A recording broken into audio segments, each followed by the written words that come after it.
تو یہ جو پیسے لے کر معاف کروانے والا کام ہے نا، یہ بھی ایک مراعات ہی ہیں. نہیں، میں یہ جو سوال ہے وہ یہی ہے کہ بڑے بڑے انڈسٹریلسٹ جو ہیں، بڑے بڑے ہمارے یہاں پہ کاروباری حضرات جو ہیں، جن کی اپروچ ہے وہ ادھار لیتے ہیں، ویسے اسٹیٹ بینک سے یا اپنے وزارت تجارت سے، ادھر سے کہتے ہیں کہ جی ہمیں اتنے پیسوں کی ضرورت ہے، اتنے انٹرسٹ بیس پہ یہ سود کے اس کے اوپر لیتے ہیں پیسے.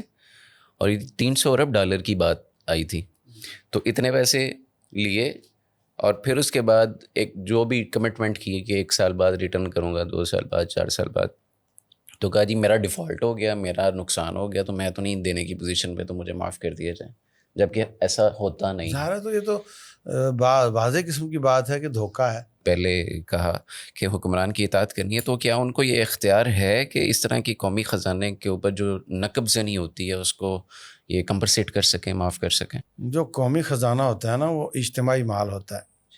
اجتماعی مال سے رسول اللہ صلی اللہ علیہ وسلم نے اتنی سختی فرمائی ہے کہ اجتماعی مال سے جانور ذبح کر کے پکا لیے تو آپ نے ابلتے ہوئی ہنڈیاں الٹوا دی تھی، بالکل ٹھیک ہے. اور بعد میں پاؤں کے ساتھ وہ بوٹیاں بھی مٹی کے ساتھ خلط مل کر دی تھی. حرام ہے، تمہارا ہے نہیں، کیوں کھا رہے ہو؟ اور فرمایا کہ ایک غلام تھا مدعم، وہ پلان کس رہا تھا گھوڑے پہ، تو ایک پتہ نہیں کدھر سے تیر آیا، اس کو لگا، وہ مارا گیا. لوگوں نے کہا ہنی اللہ الجنہ، جنت مبارک ہو. میدان معرکہ ہے، نبی صلی اللہ علیہ وسلم کی قیادت ہے اور صحابہ کا دور ہے، اور تیر لگا ہے دشمن کا. بالکل. تو آپ نے فرمایا کیا بات کر رہے ہو؟ اس نے اجتماعی مال سے چادر چرائی تھی جو آگ بن کر اس پر لپٹ رہی ہے، یہ اجتماعی مال ہے. جب یہ بات کی نا تو ساتھی بڑے پریشان ہوئے. ایک نے بوٹ کے تسمے چرائے تھے، بوٹ تو نہیں تھے، بس تسمے چرائے تھے، وہ لے کر آ گیا. جی آپ نے فرمایا شراکان من النار، یہ تسمے آگ کے تھے اگر تو نہ واپس کرتا. اللہ اکبر. اور لفظ بولا کہ حتی الخیط والمخیط، اگر کسی نے سوئی اور دھاگا بھی یہاں سے اٹھایا نا، جی واپس لا کے جمع کراؤ. اور یہ تربیت تھی رسول اللہ صلی اللہ علیہ وسلم کی کہ حضرت عمر بن خطاب رضی اللہ عنہ نے جب کیسر و کسریٰ کو فتح کیا تو وہ لوگ سونے کے درخت اور اس میں ہیروں کے پھول انہوں نے خزاں میں سیر کرنے کے لیے بنائے ہوتے تھے. صحیح، یعنی جیسے آرٹیفیشل ہمارے آرٹیفیشل. تو وہ اکھڑ کے جب آئے تو ان کے کیل جو تھے نا بیچ میں لیور، وہ بھی سونے کے تھے. تو یہ مدینہ میں ڈھیر ہوئے تو ایک لیور بھی کم نہیں تھا، ایمانداری اتنی تھی. ہاں، یہ تربیت تھی نبی صلی اللہ علیہ وسلم کی. تو اجتماعی مال بڑا ہی خطرناک ہوتا ہے. میں پہلے بھی عرض کر چکا ہوں کہ ایک آدمی کسی کی چوری کر کے توبہ نصیب ہو جائے تو واپس کر دے گا. جس نے گنا نکالا ہے ٹرالی سے، وہ اس کو کہاں سے تلاش کرے گا؟ بالکل ایسے. تو یہ مصیبت ہے کہ کوئی جوتی کا چور ہے یا گنے کی ٹرالی سے وہ کھینچ رہا ہے، یا وہ گورنر کرپٹ ہے یا وہ وزیر اعظم کرپٹ ہے، یہ برابر کے چور ہیں. یہ گنے والے کو وزیر اعظم بنا دو تو یہ بھی اتنا ہی کرے گا، والیوم بڑھ جائے گا. یہ اس کو موقع تھوڑا بنا دو تو چھوٹا چور ہے، ورنہ بڑا جتنی کیپیسٹی میں جو ہے سب اسی طرح کر رہے ہیں. اچھا قریشی صاحب، اس سال جو بجٹ پاس ہوا ہے اس میں انکم ٹیکس جو ہے اس میں کچھ چینجز کی گئی ہیں، وہ تبدیلیاں کیا ہیں اور ان کے اثرات کیا مرتب ہونے والے ہیں یا ہو رہے ہیں؟ تھینک یو شیخ صاحب. اصل میں انکم ٹیکس میں اس وقت تبدیلیاں کچھ ایسی آئی ہیں جیسے جو امپلائیز ہیں، جو سیلریڈ کلاس بندے ہیں، ان کا ایک جو سلیبس ہیں اس میں کچھ ریٹس بڑھ گئے ہیں جو ان کی ظاہر قوت خرید کو اور کمزور کر دے گا. اسی طرح مختلف چیزوں پر جو ٹیکس کی شرح ہے وہ بڑھا دی گئی ہے، تو ڈیفینیٹلی اس کا پورے کا پورا جو ہے نا وہ اثر پڑے گا. اب یہاں پر ایک اور جو بڑا اہم نقطہ ہی ہے، جیسے شاہد خاقان نواسی کا اب ایک بڑا مشہور جملہ چل رہا ہے کہ جی یہ نکلتے ہیں تو کروڑوں کی گاڑیوں میں گھوم رہے ہوتے ہیں، اربوں کے گھروں میں جاتے ہیں. آپ دیکھیں گے بہت سارے لوگ، ان کا لائف اسٹائل آپ دیکھیں تو بہت لیوش لائف اسٹائل ہوتا ہے، گاڑیاں، گھر بڑے بڑے اور آنا جانا، مگر آپ ان کے گوشوارے چیک کریں تو بہت کم ٹیکس دیتے ہیں، یعنی ہم سے غریب ہیں. ہاں بالکل. تو بجائے اس کے کہ ایسے طبقے کو ٹیکس نیٹ میں لانا، ٹیکس میں اصطلاحات کرنا، اور ان کو اس بات کا پابند بنانا کہ جو ان کی آمدن ہے اصل اس کے مطابق ٹیکس دیں تاکہ پاکستان کی عوام پہ بوجھ کم پڑے. تو یہ اس میں کوئی کوشش نہیں کی گئی. ہوتا یہ ہے کہ یعنی کہ جو پہلے ہی لوگ ٹیکس دے رہے ہیں نا, مثال کے طور پر ایک جو امپلائی ہے, اب جو اس کو سیلری ملے گی منتھلی, اس پہ پہلے ہی ٹیکس کٹ جائے گا. تو اس پہ اگر آپ زیادہ برڈن ڈال رہے ہیں, یا مثال کے طور جو کنزیومر ہے جو چیز کھائے گا اس پہ, تو وہ اس کو ٹیکس دینا ہی دینا ہے. تو آپ نے کوئی ٹیکس نیٹ بڑھایا نہیں ہے. وہ جو بڑے بڑے لوگ ہیں جن کی شاہانہ لائف اسٹائل ہے, ان کو آپ نے ٹیکس میں یعنی ان پہ ٹیکس ڈالا ہی نہیں ہے, تو اس میں کوئی فائدہ تو نہیں ہوگا. تو اسی طرح کی یہ چیز ایک ایکسرسائز کی اس گئی کو ہے. کیا یہ کہہ سکتے ہیں کہ تاجر نما چوروں کی حکومت ہے جب سے یہ چل رہا ہے؟ اور اس حوالے سے شیخ صاحب زیادہ سے بہتر وہ روشنی تو ڈال سکتے ہیں. ہم ان سے انشاءاللہ رائے میں لیں آپ گے. کو لیکن ٹیکنیکل جو بھی لیکن میں یہی جو آپ کی یہاں ہمارے ملکی حالات کی وجہ سے جو تاثر آ رہا ہے وہ یہی آ رہا ہے کہ یہ ایک دوسرے کے مفادات کے محافظ ہیں. اس میں یہ کہوں گا کہ 100% جو پریویلیجڈ کلاس ہے یا جو پاکستان کا, میں اب تھوڑا سا آپ کی بات بتاؤں, میں ایک ٹیکس ڈپلوما کر رہا تھا, تو وہاں سے ایک باہر سے لڑکا ہے تو وہ بھی ٹیکس ڈپلوما کر رہا تھا. صحیح. تو میں نے کہا باہر بھائی مطلب فارن سے یا؟ جی اچھا ٹھیک ہے. میں نے کہا آپ تو باہر سے پڑھ کے ہیں, آپ کو کیا ضرورت ہے؟ اس نے کہا یار پاکستان کا ٹیکس بہت کمپلیکس ہے. یہاں پر یہ ہوتا ہے کہ جس کی گورنمنٹ ہوتی ہے یا جس کی لابی مضبوط ہوتی ہے, اس میں ہم آگے چل کے جب اکنامکس پہ ڈسکس کریں گے گنے کے حوالے سے اور بہت ساری چیزیں جو ہوں گی, تو آپ کو پتہ چلے گا کہ ہر ایک لابی بیٹھی ہے جو اپنے فائدے کے لیے کام کر رہی ہوتی ہے, اور اپنے فائدے کے لیے جتنا ہو سکے, جتنا سلائس اس کو بڑا کر سکتے ہیں وہ کرتے ہیں. تو ڈیفینیٹلی یہاں پر اسٹرکچرل ریفارمز کی بہت زیادہ ضرورت ہے. پاکستان کو اس حال میں اس طرح چلایا نہیں جا سکتا, کیونکہ آپ کی بات جو ہے کہ ہمارے جو آمدن کے ذرائع ہیں, ہماری جو ویلتھ کریشن ہے وہ ہے ہی نہیں, تو ہمیں تو پھر دوسروں سے قرضہ لے کے ملک چلانا پڑے گا نا. تو یہ بہت سارے فالٹس ہیں اور فالٹ لائنس ہیں. اچھا قریشی صاحب یہ بتائیے کہ اس سال کا جو ہم نے یہ بھی ڈسکس کر لیا کہ جو ریفارمز کی گئی ہیں انکم ٹیکس میں اور اس طرح سے, تو کون سے ایسے بڑے سیکٹرز ہیں جو ٹیکس پیئر نہیں ہیں, جو ٹیکس نہیں دیتے ہیں, اگر انہیں شامل کیا جائے تو ایک چینج آ سکتا ہے, تو وہ کون کون سے ایسے بڑے مافیاز ہیں یا سیکٹرز ہیں؟ سب سے بڑا سیکٹر جو ہے وہ ایگریکلچرل ہے. اچھا ایگریکلچرل سیکٹر ہم کہتے ہیں کہ جی 45% پاکستانی جو سروس آتے ہیں. میں انٹرپٹ کر رہا ہوں یہیں پہ. ایگریکلچرل تو عمومی طور پہ اسٹرائک پہ رہتے ہیں اور کہتے ہیں جی ہمارے لیے کوئی ریفارمس نہیں ہے, اصلاحات نہیں ہیں, تو وہ ٹیکس نیٹ میں کیسے آئیں گے پھر؟ اصل میں ایگریکلچرل سیکٹر میں یا ایگریکلچر میں صرف کسان نہیں ہیں, زمیندار بھی ہے اور بڑے بڑے جاگیردار ہیں. 45% لوگ جو ہے وہ ایگریکلچر سیکٹر کے ساتھ منسلک ہیں پاکستان میں. یہ ہمارے پاس ڈیٹا آتا ہے جو اکنامک سروے وغیرہ ہے, اور اگر اس کی اوور آل کنٹریبیوشن دیکھیں پاکستانی اکانومی میں صرف 19% ہے. ٹھیک ہے. یعنی کہ جو دوسرے سیکٹر ہیں وہ ان کو چلانے کے لیے وہاں سے پیسہ یوز ہو رہا ہے. اب ہوتا یہ ہے کہ وہ کہتے ہیں کہ جی ایگریکلچر پہ ٹیکس پروونسز لگائیں گے, مگر وہاں پر آپ کو پتہ ہے جو تحصیلدار پٹواری کا جو نظام ہے وہاں ٹیکس کس طرح لگتا ہے, نہیں لگتا, کیا لگتا ہے. تو یہ بہت بڑا سیکٹر ہے جو ٹیکس نیٹ میں نہیں ہے. اب ٹیکس نیٹ میں نہ ہونے کی وجہ سے وہاں سے آمدنی نہیں آ رہی. جو ایگریکلچر سیکٹر ہے اس میں ریفارم سے الگ بہت الگ بڑا ایشو ہے کہ ان کے مسائل کیا ہیں, ان کے مسائل کو حل کرنے کے لیے کہ کون سے اسٹیپس لینے چاہیے, کیا کیا اس طرف چیزیں. مثال کے طور پر ایک ان پلینڈ اربنائزیشن چل رہی ہے کہ آپ کی جو ایگریکلچرل لینڈ ہے اس پہ جو دھڑا دھڑ وہ سوسائٹیز بن رہی ہیں, تو وہ ایک بہت بڑا الگ ایشو ہے. تو یہاں پر یہ ایک وہ بڑا سیکٹر ہے جس میں ٹیکس نہیں لگا, جس کی وجہ سے, کیونکہ پہلے میں جیسے گزارش کی کہ جو آلریڈی لوگ ٹیکس پے کر رہے ہیں انہیں پہ سے زیادہ ٹیکس وصول کرنے کی کوشش کی جا رہی ہے. اسی طرح جو مثال کے طور پر ایک بڑا ڈاکٹر ہے اور اس کی کروڑوں میں کمائی ہے, مگر آپ جب پرائیویٹ سیکٹر میں اگر اس کے آپ ریٹرنز کھول کے چیک کریں اور اس کا لائف اسٹائل دیکھیں, اس کا گھر دیکھیں, اس کی ساری چیزیں دیکھیں, تو میچ ہی نہیں کرے گا. اسی طرح بہت بڑے پروفیشنلس ہیں, مختلف پروفیشنز کے لوگ ہیں. اس طرح ہمارے جو سیاستدان بھی ہیں, بہت سارے لوگ ہیں, وہ اس ٹیکس نیٹ میں اس طرح شامل نہیں ہیں جس طرح ایک عام آدمی سے ٹیکس لیا جاتا. اچھا میں یہاں پہ ایک چیز اور وضاحت طلب ہے.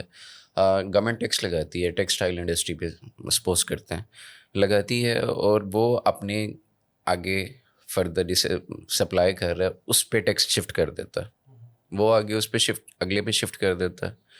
اینڈ پہ جو بالکل سب سے منیمم لیول پہ جو بائر ہے یا جو کنزیومر ہے, ٹیکس اس پہ شفٹ ہوتا ہے, وہ آگے کہیں اور شفٹ بھی نہیں کر پاتا, تو الٹیمیٹ پستا تو وہ ہے. تو بڑے سارے چھوٹ گئے. یہ ہے اس طرح سے. اصل میں یہ آپ وہی سیلس ٹیکس کی بات کر رہے ہیں. مثال کے طور پہ ایک مینوفیکچرر ہے, اس نے ایک پروڈکٹ بنائی 1000 روپے کی, اس پہ 18% ٹیکس لگا, 1080 روپے اس پہ آ گیا. اب وہ آ گیا, جو پروڈکٹ ہے وہ ہول سیلر بیچے اس کی گا, پرائس اتنی کر کے آگے بیچتے اس کی پرائس 2000 کرے گا, اس پہ ٹیکس اور بڑھ جائے گا. مگر یہ کہ جو ٹیکس پہلے کر چکا ہے 180 روپے, وہ مائنس کر کے اگلا وہ جمع کرائے گا. اب یہ اگلا جو مثال کے طور پر یہ چلا گیا سیلر, اس کے ریٹیلر کے پاس, ریٹیلر 3000 میں بیچتا ہے, تو 3000 پہ 180 وہ جو ٹیکس ہے وہ پرچیزر کو ہی بھرنا پڑے گا. یہ کلیکٹنگ ایجنٹس ہے گورنمنٹ کے بہاف پہ, یہ ٹیکس نہیں بھر رہا ہے, کیونکہ جو پروڈکٹ یوز کرے گا الٹیمیٹلی وہی ٹیکس بھرے گا. اس کو سیلس ٹیکس کہا جاتا ہے. نہیں, لیکن اس میں جب وہ چیز بنی, صابن کی ٹکیا ہے, تو اس میں فیکٹری والے نے جتنا ٹیکس دیا اتنا ایڈ کر دیا ریٹ میں, اوپر لکھا بھی ہوتا ہے. اچھا, آگے جا کر جب وہ تھوک والے نے پرچون والے کو دیا, جیسے میٹرو مارکیٹ ہے اس میں آ گیا وہ, تو وہ آپ کے مکمل جو بل بنتا ہے اس کے اوپر پھر نیچے ٹیکس لکھ رہے ہوتے ہیں, تو وہ اضافی ہوتا ہے کیا؟ جی وہ اضافی, وہ ان کو کہا جاتا ہے ٹیئر 1 ریٹیلرس. ٹیئر 1 ریٹیلرس کی وہ انہوں نے ڈیفینیشن دی. اس سال اس میں چینج بھی لائے ہیں کہ اتنے اسکوائر یارڈ میں یا اسکوائر فٹ میں شاپ ہو جس میں اے سی لگا ہوا ہو, یہ کنڈیشنز میٹ کریں گے تو وہ بھی ٹیکس لگیں. جیسے بیکریز, پہلے آپ بیکری آئٹمس خریدتے تھے تو ٹیکس نہیں لگتا تھا, اب آپ کو پے کرنا پڑتا ہے. تو وہ ٹیئر 1 ریٹیلر کی ڈیفینیشن میں آتے ہیں.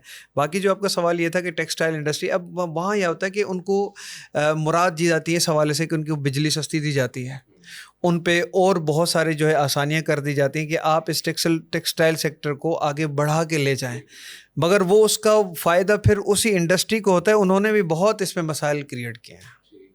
اسی طرح جو زراعت والا ہے اس کو بھی بجلی سستی دی جاتی ہے, پانی دیا جاتا ہے بھائی, پانی دیا جاتا ہے. سب سے مہنگی چیز تو وہ ہے.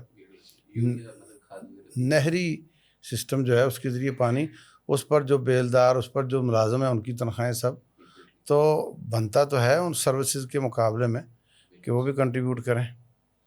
بالکل صحیح ہے. اچھا, ایک اور چیز سوسائٹی کے اندر ہے, اور ہم اسی پہ انشاءاللہ وائنڈ اپ کر کے باقی چیزیں نیکسٹ پروگرام میں انشاءاللہ ڈسکس کریں گے. تو ہمارے یہاں پہ اکثر ریسٹورنٹ والے, ہوٹلس والے اور دیگر ایسا ایک بڑا طبقہ ہے, شاپنگ مالس والے, جو جن کا اپنا فیک انہوں نے ٹیکس نمبر لکھا ہوا ہوتا ہے, ٹیکس نیٹ میں شامل نہیں ہوتے, رجسٹرڈ نہیں کروایا ہوا ہوتا, لیکن عوام سے وہ چارج کرتے ہیں ٹیکس اور آگے پے نہیں کرتے. تو ایسی یہ کوئی اصلاحات ہونے والی ہیں, ریفارمس آنے والی ہیں, یا یہ جو نیچے گورنمنٹ کے اپنے آفیشلس لوگ بیٹھے ہوئے ہیں, آفیشلس گورنمنٹ کے, وہ ان کی ایمانداری کی بات ہے, یا یہ کیا؟ بڑا اچھا سوال کیا آپ نے. اصل میں جو ریسٹورنٹس پہ آپ کھانا کھاتے ہیں یہ سروسز کی مد میں آتا ہے, اور یہ سروسز کا جو ٹیکس یہ پروونسز کلیکٹ کرتے ہیں. آپ لاہور میں جا کر کسی ریسٹورنٹ پہ کھانا کھائیں گے 13% یا جو بھی چارج کرتے ہیں وہ PRA کو جاتا ہے, وہ فیڈرل گورنمنٹ کو نہیں جاتا, اور یہ کھانے والا ہی پے کرتا ہے.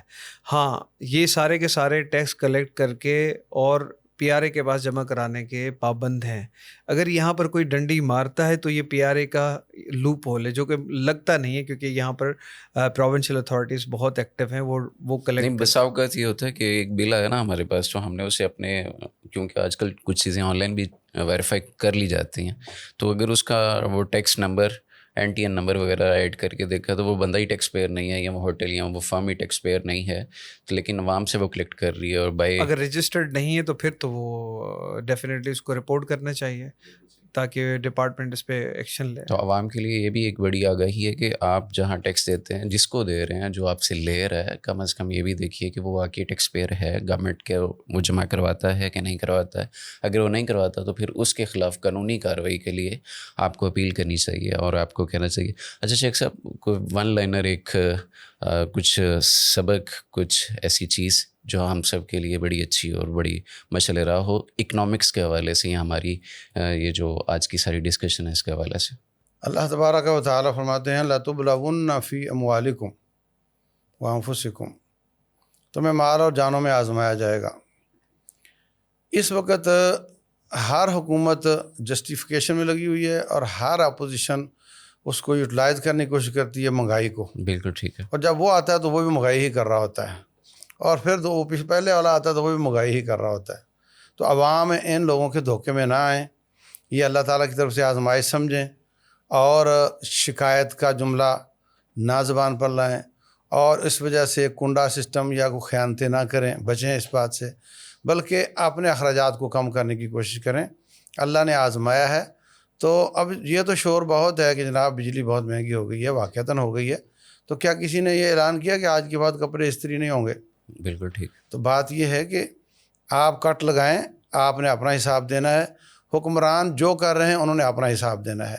آپ کو یہی حکم ہے کہ آپ اطاعت کرتے رہیں اور اللہ تعالیٰ سے دعائیں کرتے رہیں، اور ان کے لیے یہ ہے کہ وہ قیامت والے دن دے کر ہی چھوٹیں گے. آپ کو فکر کرنے کی ضرورت نہیں، تمہارا رب پائی پائی کا حساب لے گا، اس کے بغیر کوئی بچ نہیں سکے گا. تو ہمیں اسی پر رہنا چاہیے اور اپنی طرف سے اس طرح کے تصرفات نہیں کرنے چاہیے. بالکل صحیح. بہت شکریہ آپ کی آمد کا اور آپ کے اس پرمغز اور سیر حاصل گفتگو کا. دیکھتے رہیے نہر اسٹوڈیو، انشاءاللہ نئے سے نئے اور اچھے سے اچھے عمدہ موضوعات کے ساتھ اور سیر حاصل گفتگو کے ساتھ آپ کی خدمت میں. مجھے اجازت دیجیے. السلام علیکم و رحمۃ اللہ وبرکاتہ.